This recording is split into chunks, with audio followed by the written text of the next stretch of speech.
Dan dalam perkara yang dimulai oleh Nabi, yaitu dengan memimpin tangan yang diri daripada sebuah kakinya, yaitu dimulai dengan kaki yang kanan, disudahi dengan memimpin yang diri.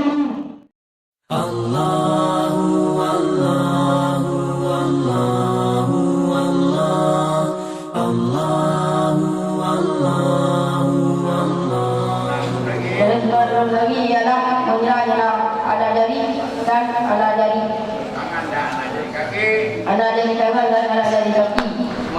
Dengan syarat jika sampailah air kepadanya anak jari tangan dan anak jari kaki daripada kenderaan menyelam.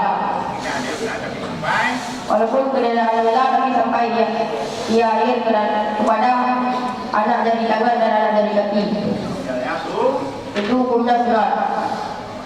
Fa'illah yasir illa bihi qal asabi multafati wajib taqliduha.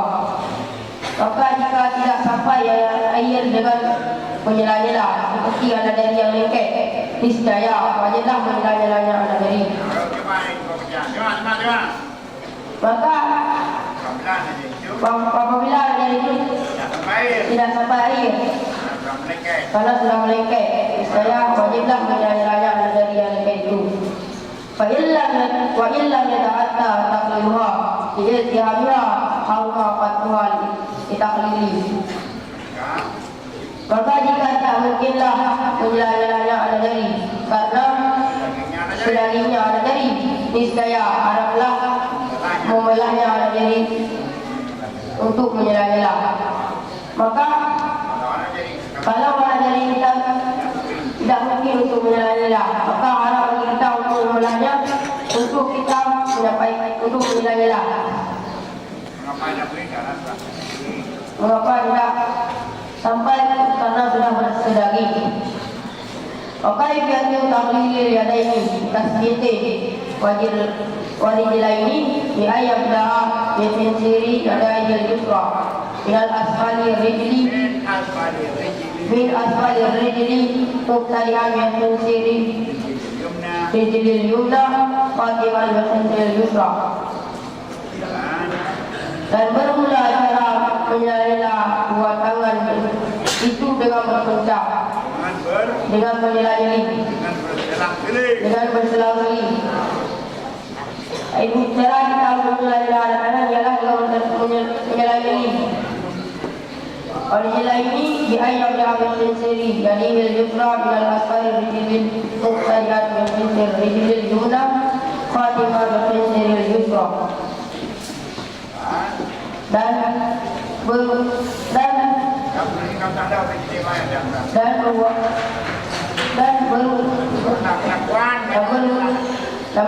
kelakuan menyela-nyela anak kaki itu dengan bahwa memulai ia dengan kelingking tangannya yang kiri daripada bawah kaki. Hal keadaan memulai dengan kelingking kaki yang kanan. Hal keadaan menyudahi dengan kelingking yang kiri.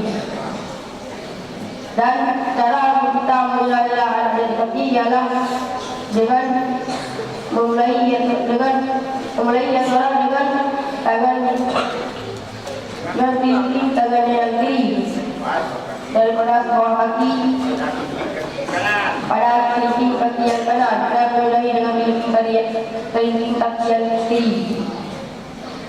Ataqimul yumna minal yadayni wa rijlaihi ala al-yusra minhuma. Dan lagi adalah mendahulukan yang kanan daripada tangannya seorang dan kakinya seorang atas yang kiri daripada keduanya, daripada dua kanannya kaki. Dan selanjutnya untuk ialah mendahulukan kanan.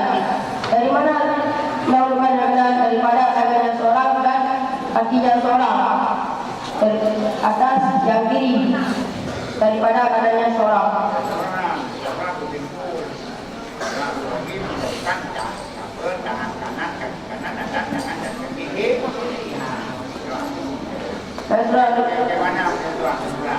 Dan sudah lagi ialah mendahulukan yang kanan daripada tangan dari kaki atas yang kiri.